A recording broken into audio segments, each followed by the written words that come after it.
podcast is part of the Sports Social Podcast Network. The Two-Footed Podcast is brought to you by EPLindex.com and our presenting sponsor, Liberty Shield. Liberty Shield is a VPN provider. A virtual privacy network allows you to go online, change your location, access things you're geo-blocked from, while keeping your data safe. So, as an example, if you are a UK expat and want access to BBC iPlayer to watch Match of the Day, or ITV Hub, or all four, will you get that message that says this content is not available in your location?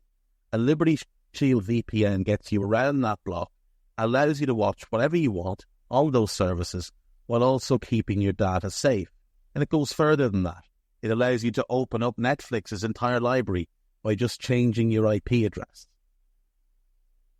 Liberty Shield is the #1 rated VPN provider on Trustpilot with 5-star ratings across the board.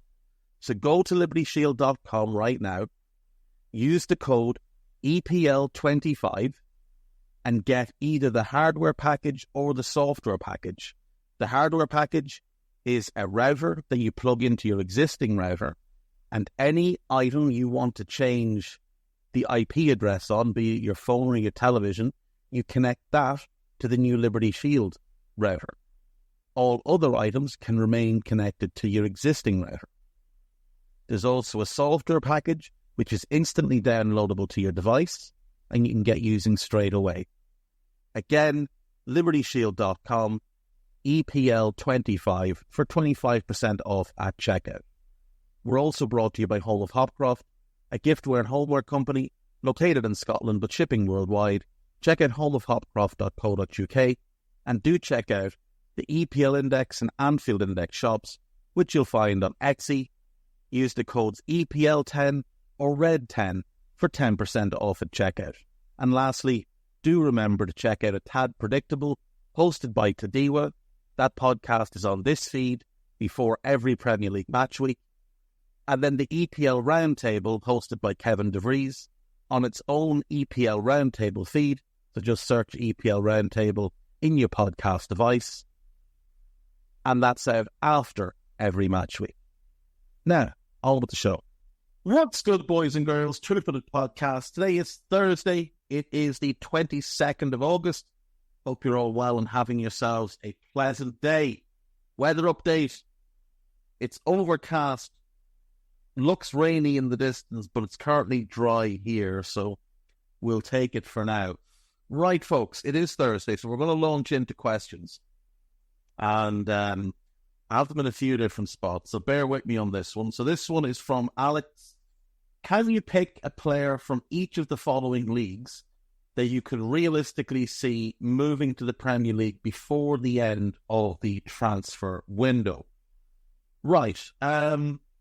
So he's got Liga, Bundesliga, La Liga, Serie A, Eredivisie, Belgian Pro League, Portuguese Liga, Serie A in Brazil, Turkish Super League, Austrian Bundesliga, and the Argentine Top Flight. So, right, let's start with the Austrian Bundesliga. I could see Lucas Gornadoit moving to the Premier League. I think he would fit in at a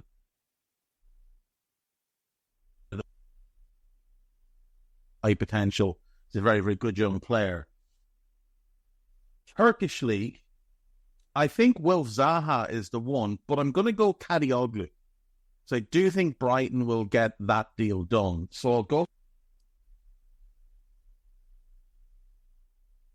Brazilian Serie A is always a little bit difficult because it's a tough jump to make. I do think Richard Rios is someone that's been linked to a few Premier League clubs, and I think he's one that could make the transition pretty comfortably. It's obviously a big jump in caliber, but he's a really good player, and at the age he's at, I think he's mature enough to handle the move. He's already lived in a different country. I don't think it'd be a massive difference for him, so I'll go with him. Portugal. Oh, Argentina.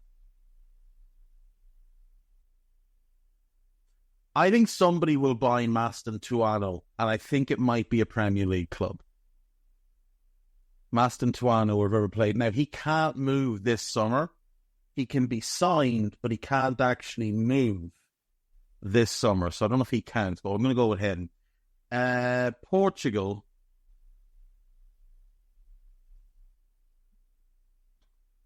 I mean, Varela is possible. Hjulmand is possible. Gyökeres is possible. They've been linked with strikers. I don't know if that hints at potentially. I'll say Goncalo Inacio, though, because he has been linked with moves away now for a couple of years. So I'll say him. Belgian Pro League, I mean, Nusa was the obvious one, but he's already moved. I'll go with...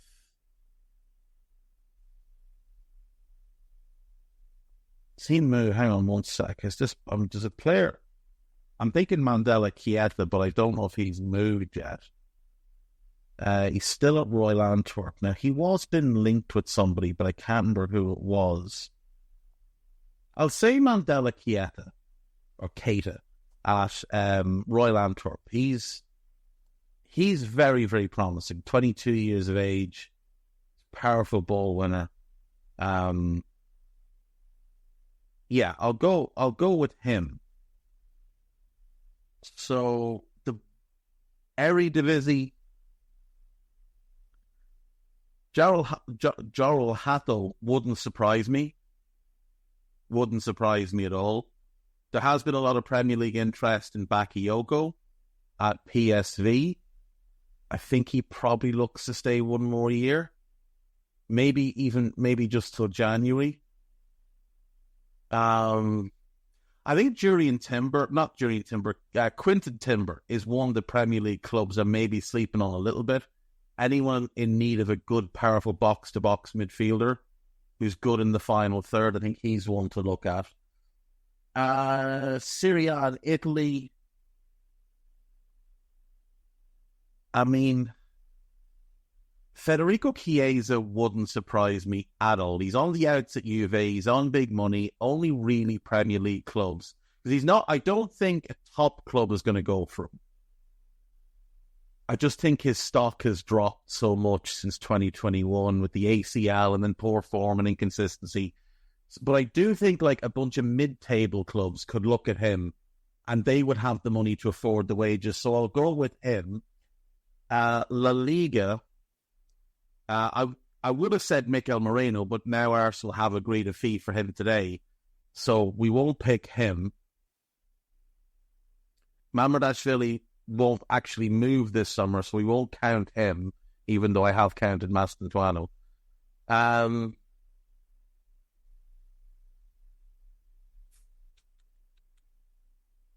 Gundogan, we know, is coming back to the Premier League. I'll say Andreas Christensen. I wouldn't be surprised if he ends up at Newcastle. If they can't get Guehi across the line, I wouldn't be surprised if they went for him. He's homegrown, he's proven Premier League quality. He'd fit well with Botman. Now, it's not the quickest pairing in the world, which is why I was suggesting Chalobah. But price-wise, it'd be in and around the same as Chalobah, so it still wouldn't rule out you going and getting Guehi next summer. So I'll go with Andreas Christensen. The Bundesliga, I mean, Mats Hummels doesn't count because he's a free agent.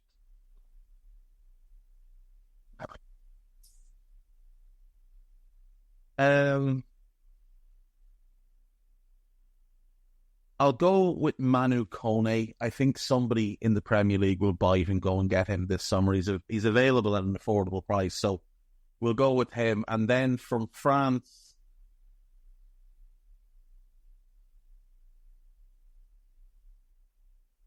trying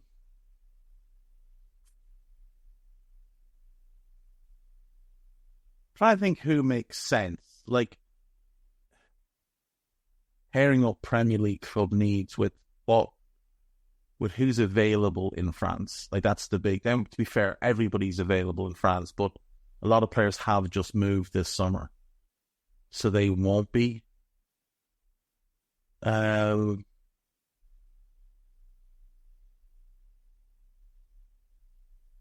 I mean,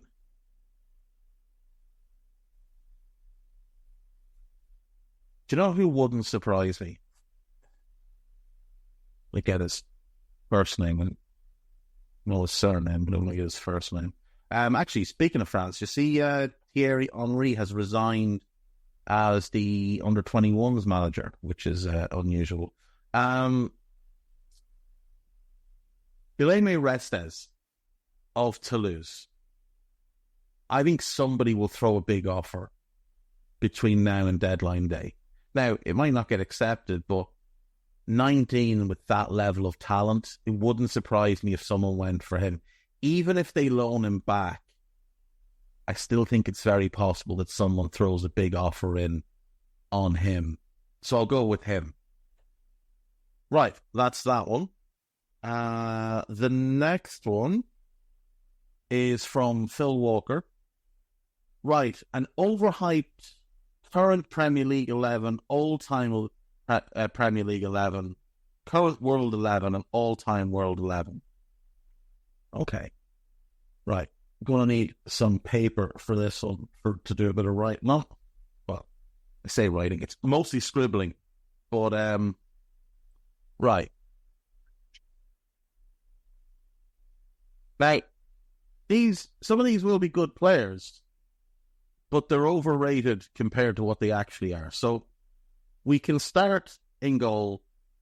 I think the most overrated goalkeeper in the Premier League is still Jordan Pickford. There's other contenders, but I'm going to go with him. In defence, Saliba is definitely one of the centre-backs. Putting him in conversations with Van Dijk is just embarrassing. The other one has to be Lisandro Martinez. Again, he's no place in these conversations. For fullbacks, Luke Shaw. Luke Shaw is held up as a world-class centre-back. He's had one good season in his Manchester United career. That was the year with no fans in the stands. John Stones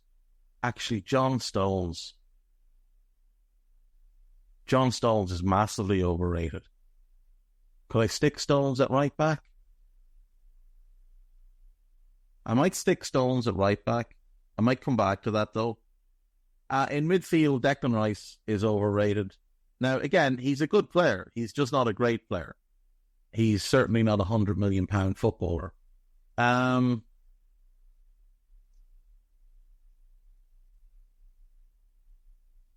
Next on my list, I would go with...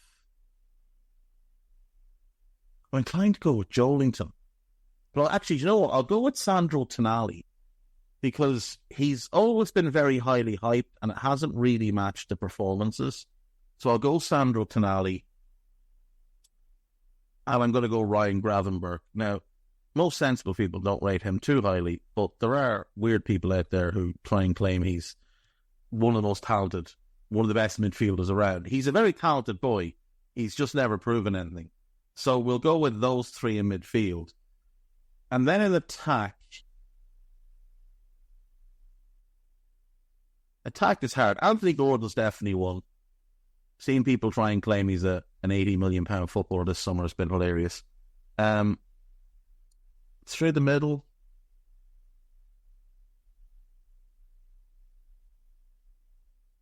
see, it's hard to overrate strikers because we generally just rate them on whether or not they perform. But I do think Rasmus Højlund is very overrated. I think there's a really talented player there. I just think it's quite a long way below the surface. He's got a lot of work to do. And then our third one,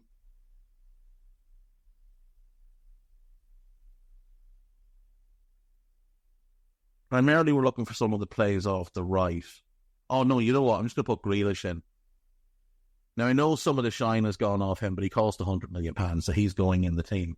So Pickford, Stones, Saliba, the Gnome, Shaw, Tonali, Gravenberch, Rice, Grealish, Højlund, and Anthony Gordon. All time, it's very easy to start. You go with your centre-backs, Rio Ferdinand and John Terry. both enormously overrated. Leighton Baines is overrated. He was good at times, very good. He was never the best left back in the league, and certainly doesn't belong in all-timer discussions. Right back, even though I haven't put him in my current 11, I'm going to put Kyle Walker as the most overrated right back. Goalkeeper.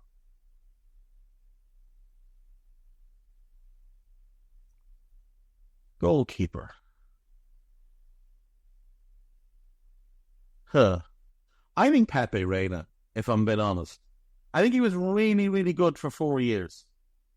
And I think he was very, very mediocre for 4 years. And I think he's held up like an all-time Premier League great. I just don't think he is. And I'm only looking at, like, you couldn't argue against Cech. You can't argue against Van der Sar. You can't argue against David Seaman or Peter Schmeichel.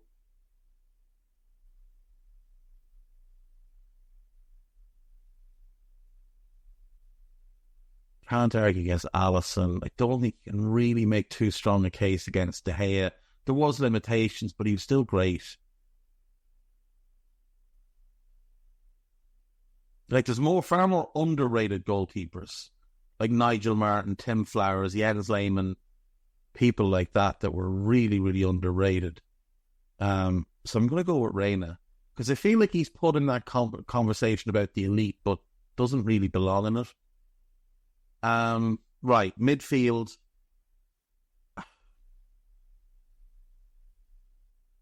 Claude Makelele is overrated. He's very, very, very, very good historically, but he is overrated. This idea that he invented a position is just nonsense. People were doing what he did 40 years before him, but like Dieter Else did it at just as high a level for Germany in the mid-90s and got a fraction of the attention that Makelele got a few years later. Tremendous player, but he is overrated historically.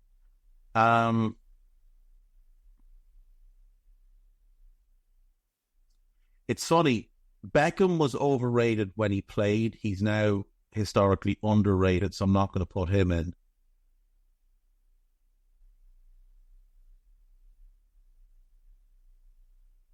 It's going to work through different clubs. Arsenal, some unbelievable midfielders. Vieira, Petit, Gilberto Silva. Couldn't argue that any of them are overrated. They were all incredible. If anything, two of them at least are underrated in Gilberto and Petit, and I think Vieira's a little bit underrated by the newer breed of fans as well. I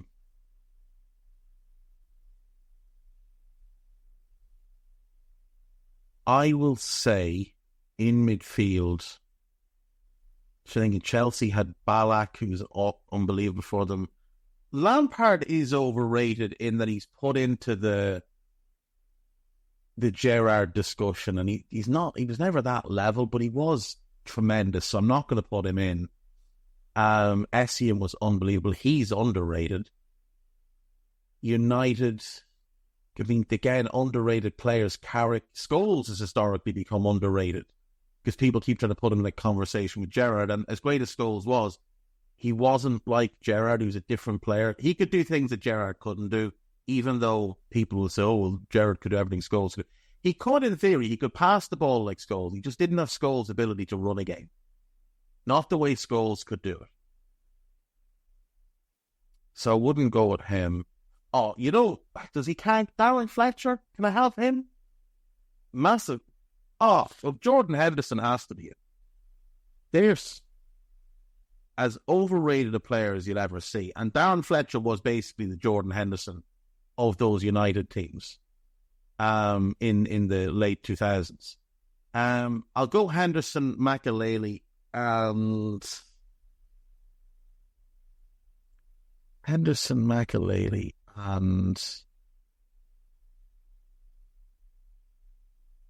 there has to be somebody else that's just screaming at me. I'm trying to go back into, like, Scott Parker was overrated. We'll go with Scott Parker. Up front then, I think Wayne Rooney's overrated. So I'm going to put him in. It's not that he wasn't a tremendous player, he was, but Wayne Rooney peaked at like 21. And by the time he was 26, he was declining. If you look at his numbers, he has great volume because he played for a very long time. But for a fella that primarily did play as a 9, and United fans can say he played midfield, he played very little in midfield. He predominantly played through the middle. And the numbers aren't there season after season. So I'm going to go with Rooney. It's partly because when he was 16 and broke through at Everton, the talent he showed, the potential he showed, I don't think he hit his full potential. And people act like he did, and that to me is the epitome of being overrated. So I'm going to go with him. Wingers.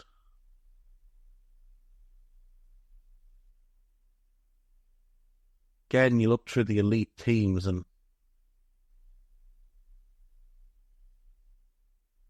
there's a few that are talked about in conversations they don't really belong in, but they're not massively being overrated. They're just kind of a small portion of people are waffling about them in ways they don't belong in. But I'm going to put Eden Hazard in here because people act like he was in the Messi conversation and he never was. So Eden Hazard is going to go in. As tremendous as he was at times, he also had multiple bad seasons that people try and scrub from the memories. And as a third forward, I'm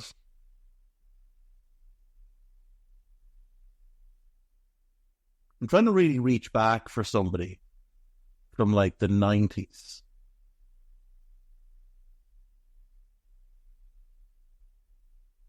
I think Andy Cole was overrated.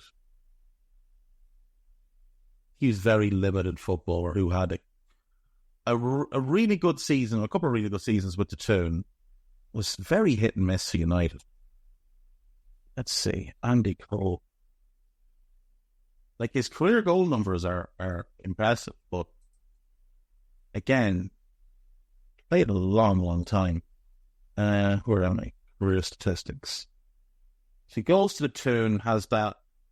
Well, it's a season between Bristol and the Toon in the first division, what we now call the Championship. Then he had an unbelievable season. But then, he does have three. See, he has 3 good years in a row when you factor in all competitions, but only one that I would say is a good Premier League return at United. But I don't know if is he talked about highly enough to be considered overrated?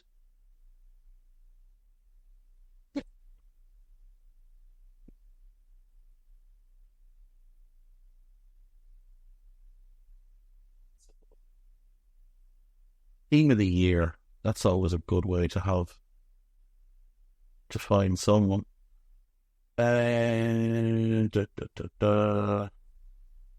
No, these are not Premier League players. Here's Premier League. Okay. Giggs, Shearer and Wright, none of them are overrated. Shearer, Cantona, Beardsley, none of them are overrated. Klinsmann, Sutton and Shearer, none of them are overrated. Ginola, Ferdinand and Shearer, no. McManaman, Shearer and Wright, no. Giggs, Owen, Bergkamp, no. Ginola, York and Anelka, no. I don't think any of them are overrated, to be honest. Don't think any of them are. Kuehl, Cole and Kevin Phillips. Giggs, Sheringham and Henry.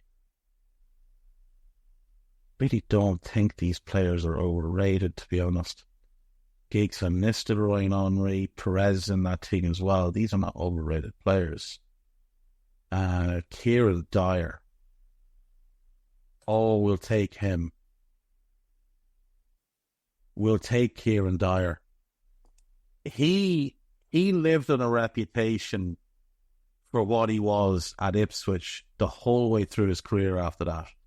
So we're going to go Kieran Dyer. So Reina, Walker, Rio, John Terry, Leighton Baines, Henderson, McAlealy, and Scott Parker were basically the same player.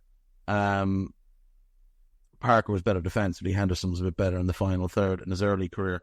Dyer, Rooney, and Hazard. That'll do us for that. Now, all time, worldwide. Sergio Ramos is the right back.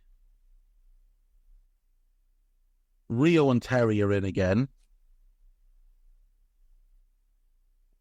Victor Valdez will be our goalkeeper. I say all time, I'm probably going to stick to the last 20, 30 years. Left back. I mean, I wasn't as high on Marcelo as everybody else because he was bad defensively, but he was a lot of fun to watch, so I'm not going to go with him. That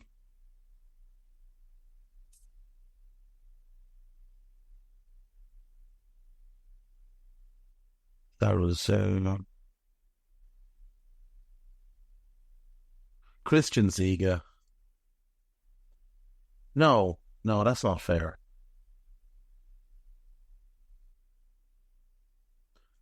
Yeah, no, maybe it is. We'll go Christian Ziga.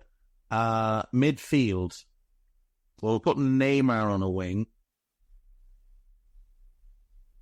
I'm having Paul Pogba in midfield. I'm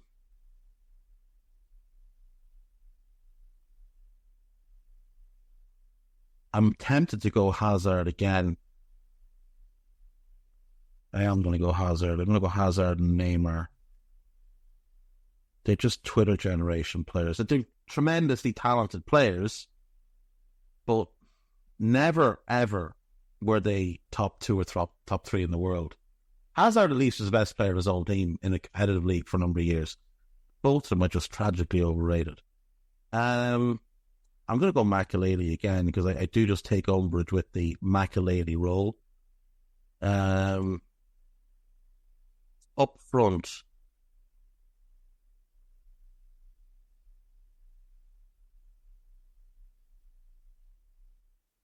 I'm going to put Zlatan in, and it's largely because of how he overrates himself. Like, don't get me wrong, Zlatan was great, but he was never again in the Messi conversation, and yet he has put himself in that conversation himself. Nobody has said it, nobody has, but he has, yeah, he's in. Sorry, he's in. And who else will be massively overrated in the last 20 years? You do get players that score a lot of goals, and you just watch them, you just think, meh.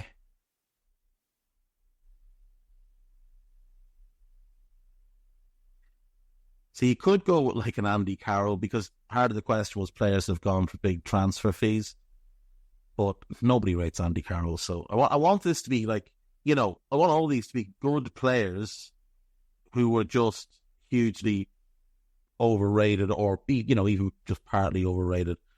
Zlatan and... Anthony Martial.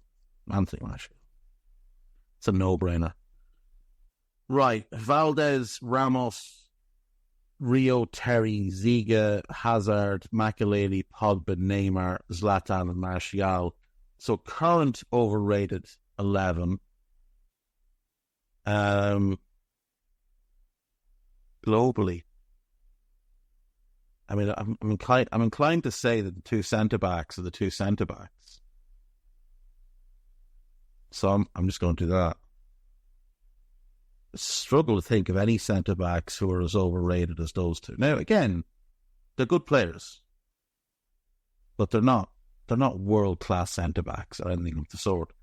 You can't be a world class centre back and win 40% of your aerials or 50% of your aerials. In Saliba's case, actually embarrassing that he only wins 10% more than a fella who's 7 or 8 inches shorter than him. Most overrated left back in the game right now. And there's not a ton. You could look at... I think Ferland Mendy's a bit overrated, but he's very, very good defensively. I'm going to put Ramos at right back, actually, because he's still playing, so he has to be in. Most overrated goalkeeper in the world.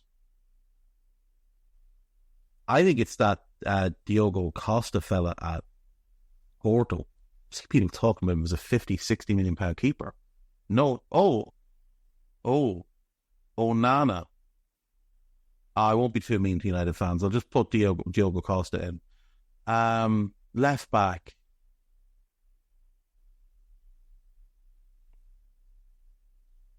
I've gone Shaw in the Premier League, but it could have been Chilwell. But they're both good, but again, they're just not consistent enough. I think Chilwell's more consistent.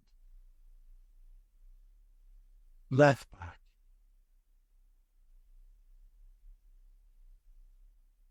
I really want... I should put Denzel... I might just stick Denzel Dumfries at left back. I think he's hugely overrated. Don't think he's very good, to be honest.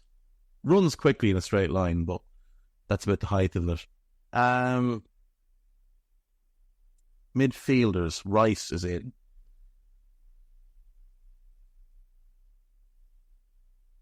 Enzo went for 105 million after 6 months in Portugal. I actually should have had him in as well. So I'll drop Gravenberch from my Premier League one. Even though I think Enzo's excellent, like, he's not worthy of that price at this point. And I know you could make the same case for Caicedo, but we'd seen it for 18 months in the Premier League at a much higher level than we'd seen from Rice in the Premier League in that same 18 months. Enzo, Rice, and...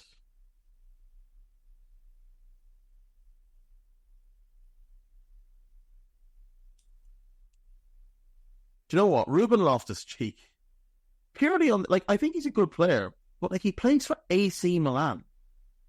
And he plays fairly regularly for AC Milan. And he's just not that caliber of player. In attack, I'm putting Grealish in again. He can go on the left this time. Kolo Muani is going to have to be in. And Ousmane Dembele. So Costa, Ramos, Saliba, the Gnome, Dumfries, Loftus-Cheek, Enzo, and Rice, which would actually be decent midfield. Dembele, Kolo Muani, and Grealish. That's my current overrated 11. So there we go. Right, I'm going to take a break. When we come back, we've got a couple more listeners' questions. See you after this.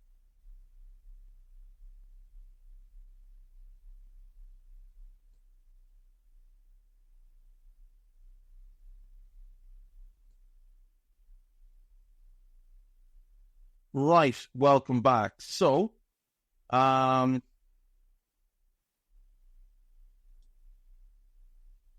this one is from AMK2889.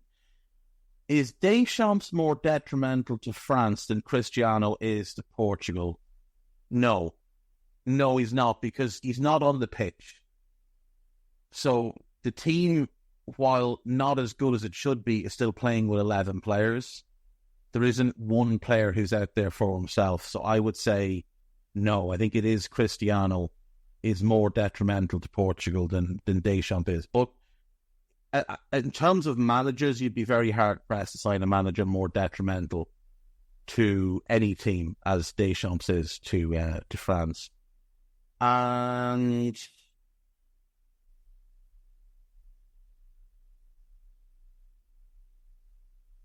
this one is from Mikhail Campbell. Which set of brothers in football, retired or active, is the most talented in your opinion? Can you make your all-time 14th-man squad with 7 sets of brothers? Okay, well, I think the most talented set of brothers are the Lauder brothers. So Michael and Brian are the two that I would go for as the most talented ever. But there are other excellent brothers that have played. So you've got the two Hernandez brothers now, Lucas and Theo. They're both excellent. Obviously, you've got Bobby and Jack Charlton, both brilliant. Socrates and Rai. Now, Rai wasn't the same level, but he was very good. Franco Baresi and his brother Giuseppe. Giuseppe was a tremendous defender, defensive midfielder, centre-back for Inter. You've got the De Boer brothers. You've got the Neville brothers. The Melitos, Gabriel and Diego. The Koemans, Ronald and Erwin. The Toures, Colo and Yaya. Thiago Alcantara and his brother Rafinha, both supremely talented. You've got the Boatangs, though Kevin Prince was never much more than average. You've got some... Oh, the Witschke brothers, Rob and Richard, I'm looking at a list, they should be higher. They did more in their careers than, say, Giovanni and Jonathan Dos Santos, who both ultimately became disappointing, though they did both have really good careers for Mexico. The Ayers both fairly average. Inaki and Nico Williams.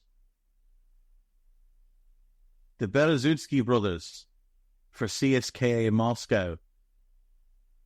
Yeah, would be fans of both of them. Both really strong defenders. Lars and Sven Bender. Rafael and Fabio da Silva, two very average fullbacks. Filippo and Simone Inzaghi. Tony and Felix. Felix didn't really have anywhere close. Felix was a solid squad option for a mid-table team. Tony Cruz, one of the best midfielders of all time. Anton and Rio Ferdinand. One massively overrated, but much better than the other. Joe and Joe. I mean, let's see Joe put it together for a season. Eden and Thorgan Hazard. Eden and Thorgan Hazard's not a bad one. Halil and Hamlet, Alton Top, they were both good players. Romelu and Jordan Lukaku. I mean, Jordan hasn't had a stellar career. He's been all right, but he's not been top class. Philippe and David Deggan were both very, very average. Right, so we're going to go Antonio and Gianluigi Donnarumma, because we have to have a goalkeeper here for a 14-man squad. So we're going to go with them. So we get Gigi Donnarumma as our goalkeeper and Antonio as the backup. I'm going to go Lucas and Theo Hernandez. So Theo left back, Lucas left side centre back. I'm going to go with the Beresis, which gives me Franco and Giuseppe. So Giuseppe, I think, is going to be a squad player for us, but Franco will start. I'm going to go with the De Boers. So I'm going to really annoy Guy. I'm going to put Franco Baresi at right back. I'm going to put Frank De Boer. I mean, Theo Hernandez, Lucas Hernandez could play right back. But I want to annoy Guy if he hears this. Not working today, but he might hear this tomorrow. So I'm going to go Frank and Lucas. Frank De Boer and Lucas Hernandez as the centre-backs. Franco Baresi and Theo Hernandez as the full-backs. Then I'll go Ronald De Boer starting in midfield. I'm going to have the Laudrups, so they're my wingers.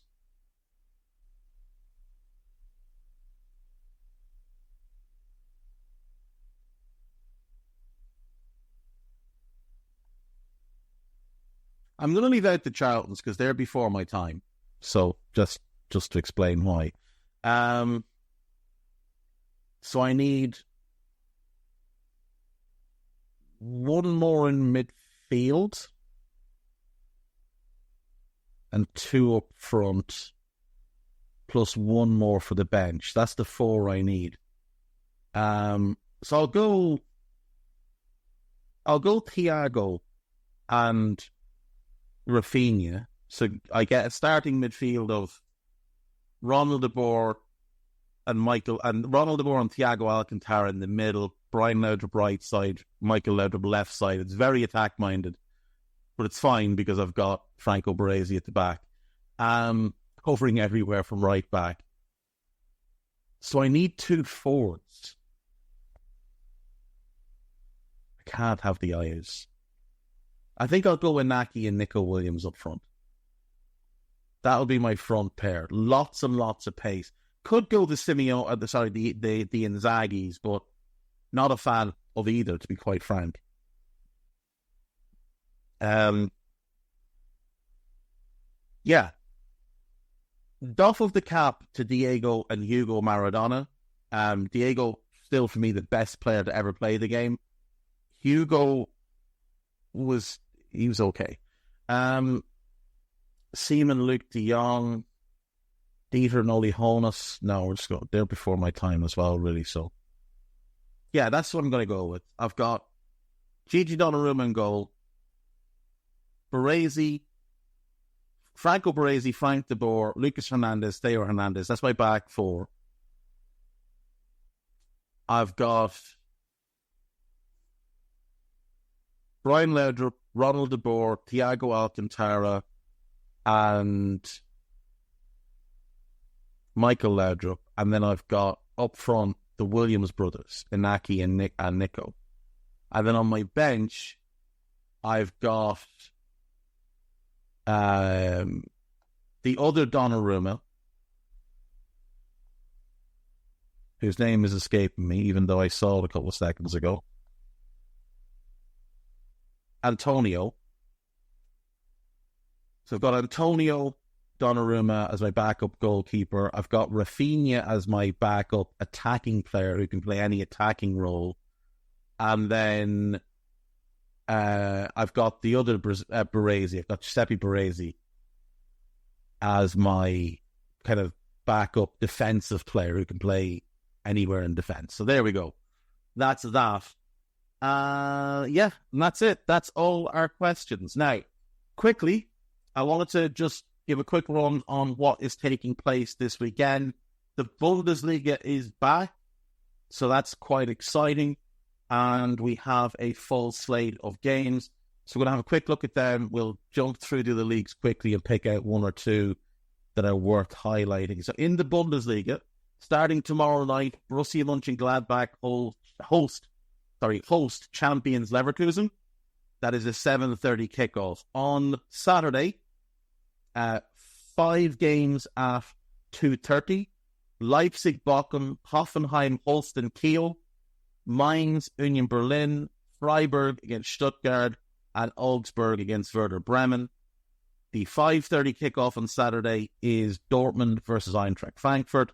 And then on Sunday, in the 2:30 kickoff, it is Wolfsburg versus Bayern and St. Pauli against Heidenheim. Really excited for St. Pauli to be back in the top flight. Though, of course, they did lose their manager who's gone to Brighton. Right. In La Liga this weekend, let's pick out a couple of matches. So, quite like the look of Sevilla Villarreal as an 8:30 kickoff on Friday. But 6 p.m. on Saturday, Barcelona versus Athletic Club de Bilbao. That's a good one. And then Sunday at 8:30, it is Atletico Madrid against Girona. The other games, Celta Vigo, Valencia, Osasuna, Mallorca, Espanyol, Real Sociedad, Getafe, Rayo Vallecano, Real Madrid against Valladolid, Leganes against Las Palmas, Alaves versus Real Betis. But if you want to watch one game per day, Sevilla Villarreal tomorrow, Barca versus Athletic Club on Saturday, and Atletico Madrid against Girona on Sunday. In Serie A, Saturday, you've got, I think Parma Milan is a good one for the nostalgic heads. Other games on Saturday, Udinese, Lazio, Inter Lecce, and Monza against Genoa. On Sunday, the pick of the bunch is Napoli versus Bologna in a 7:45 kickoff. Other games are Fiorentina, Venezia, Torino against Atalanta, Roma against Empoli, Verona against Juve, and Cagliari, Como, and Verona and Juve are Monday games. So on Monday, I'd probably watch Cagliari, Como because I'm not all that interested in seeing Juve against Verona. So, right, let's move on then to France. And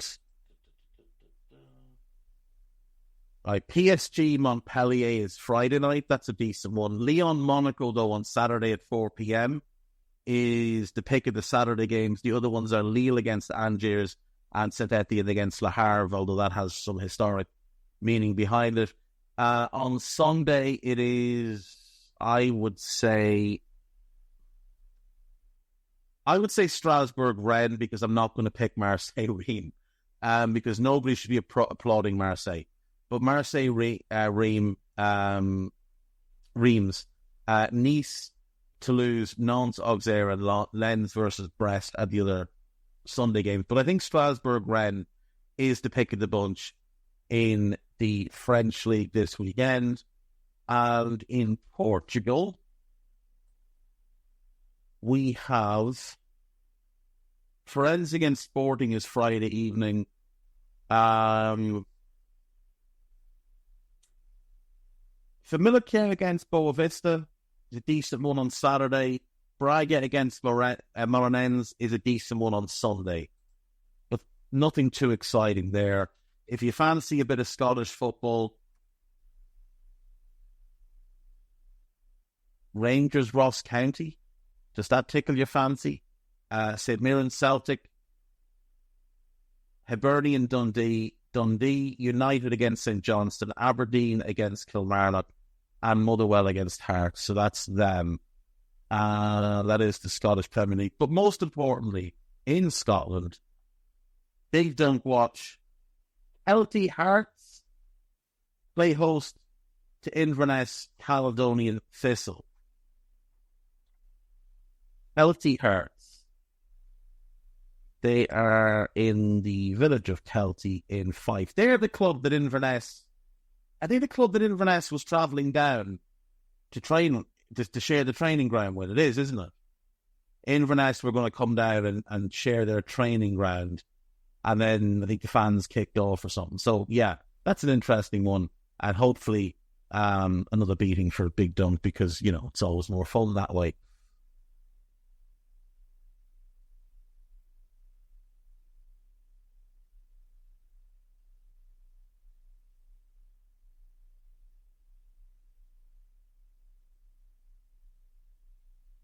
Right, welcome back. So, Liverpool have agreed a £25 million sale for Sepp Vandenberg. It looks like he will be joining Brentford, £25 million plus £5 million in add-ons. I think it's a good deal for all parties. He's a good defender.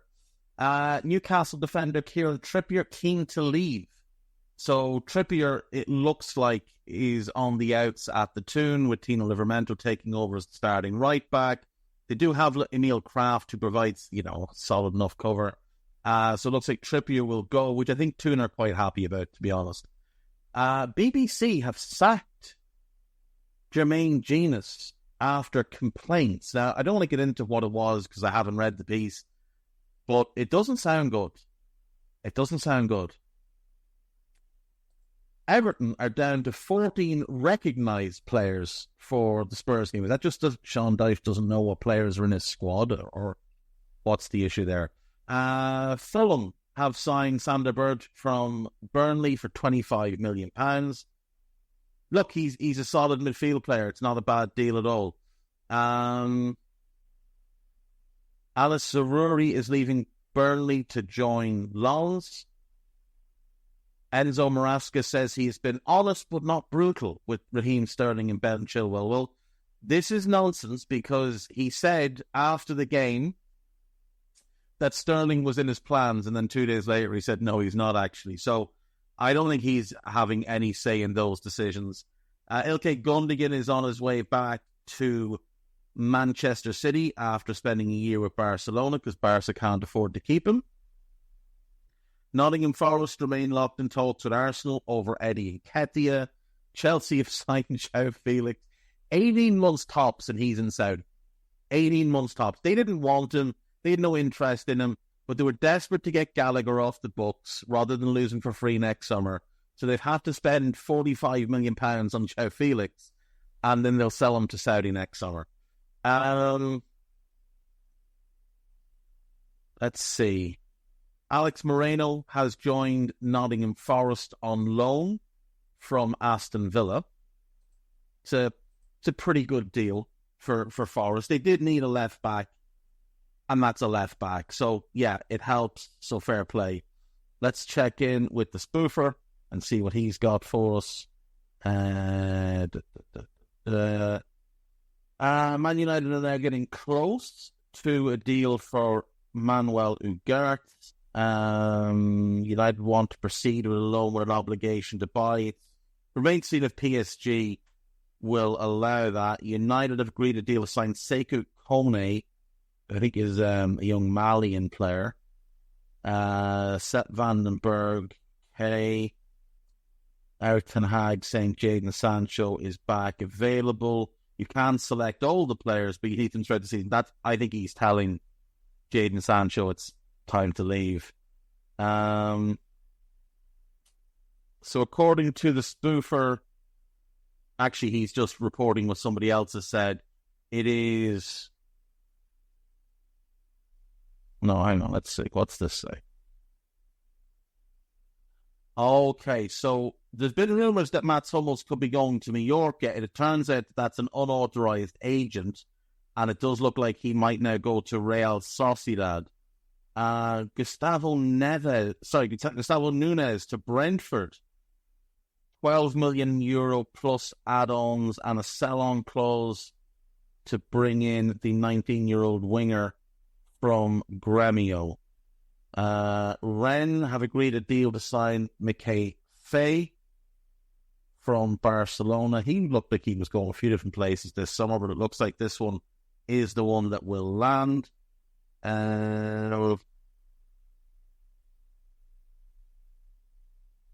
Looks like Mikel Moreno, as I mentioned earlier, will go to Arsenal. I think I saw, so €32 million, which is what, £28 million, plus £5 million in add-ons. Yeah, you can assume, and the reason this has gotten done is because they've got a deal pretty much done for Nketiah to leave. So they sell Smith Rowe, they sell Nketiah, they buy Calafiori, they buy Moreno. Arsenal have to sell to buy this summer. Not necessarily because they don't have the money, they just don't have the space under profit and sustainability. And it might also be the case that next summer they're a bit tight as well, so we'll have to see. But Moreno's a good signing, he's a good player. Leicester have agreed a deal for $8 million for Jordan Ayew. I wouldn't have paid half that, but you know, it is what it is.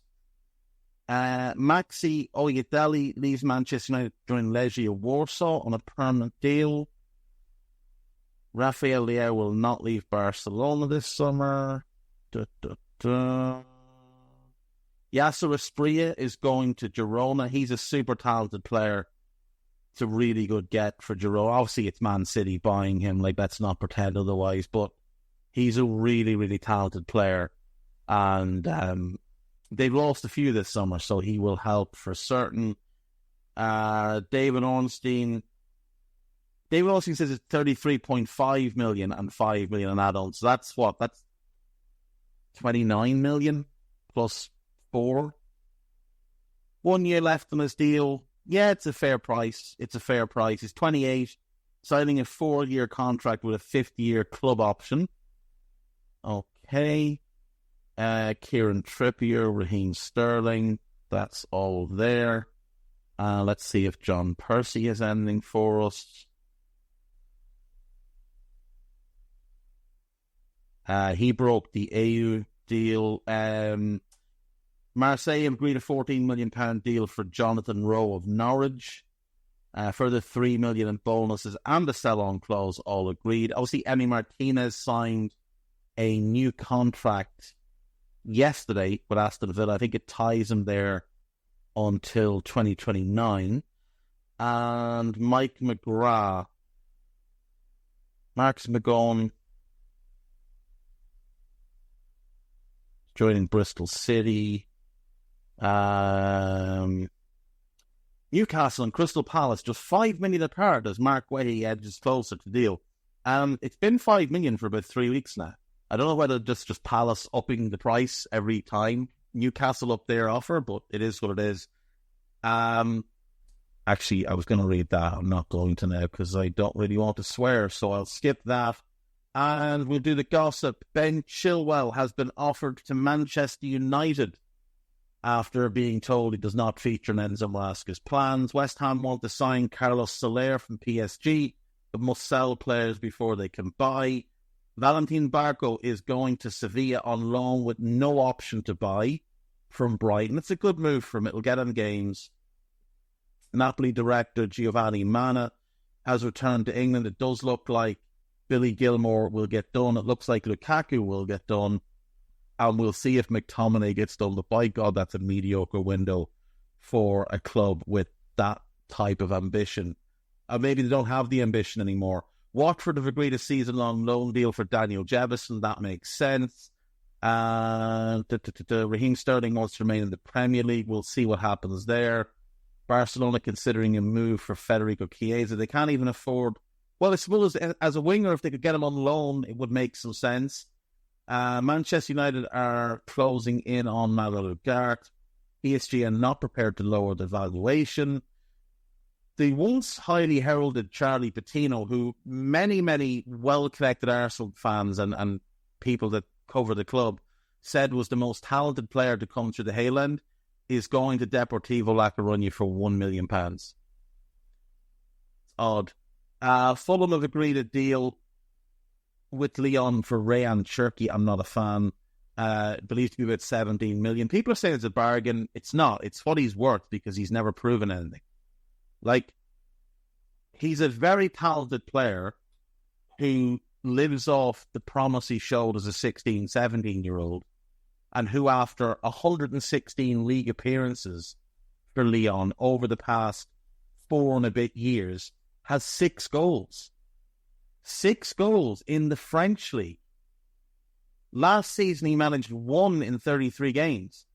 He scored 17 goals in 141 senior games for them in 4.5 years. Like, and he's not like, he doesn't put forward massive creative numbers either.